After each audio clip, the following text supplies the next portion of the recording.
So, I'm making this video and just talking about who I thought I was versus who I found out I was.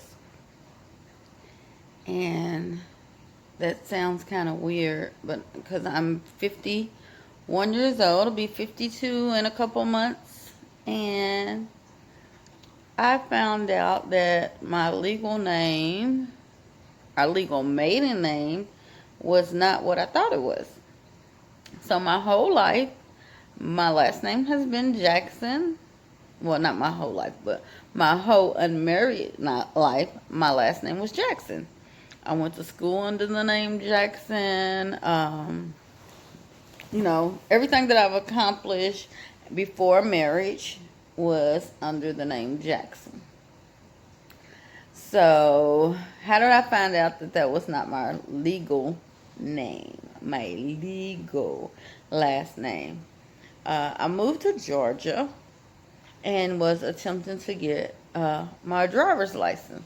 Now, Georgia, the state of Georgia is like no other when it comes to uh, transferring information, getting driver's license. I've never experienced this.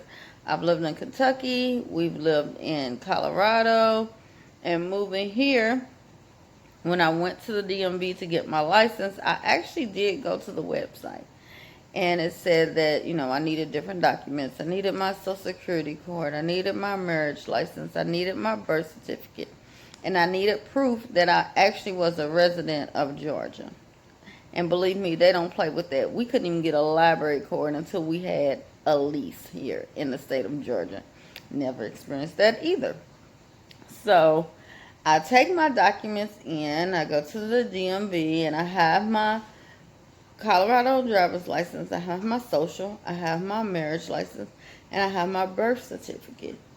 And the way they do it is you go in a line, and you have to stand in the line until they ask you what you're there for. You tell them, they look at your documents, and then you get a number. Well, when I show my documents, they wouldn't even let me pass the line to get a number because she says, your documents don't match. And I was like, what? And she was like, well, on your birth certificate, it says that your last name is Shipley, but on your marriage license, it says your last name is Jackson. And I was like, oh, well, my parents, they weren't married when I was born. They got married later.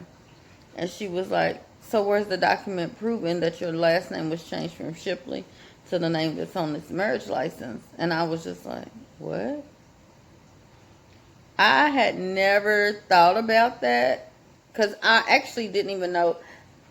I'd actually go back a little bit. I didn't even know until like the year 2000, I think it was, and I was about to buy a house and need to do some other legal stuff, and I needed my birth certificate because I've never needed it. You never need it. I never needed it before that point. So I didn't have it. And when I ordered it and my birth certificate came in the mail, I noticed my last name was Shipley. And I called my mom. My mother and father have been divorced since I was like 6 years old. And I called my mom and I was like, so why is my dad's birth name not on my birth certificate and my last name on here is Shipley?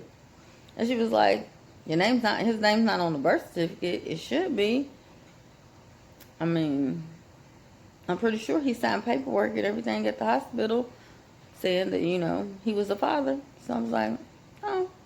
And just never thought about it like, oh, it's an error somewhere or something didn't get filed right. But, he's been my dad my whole life. So, fast forward back to where we're at now.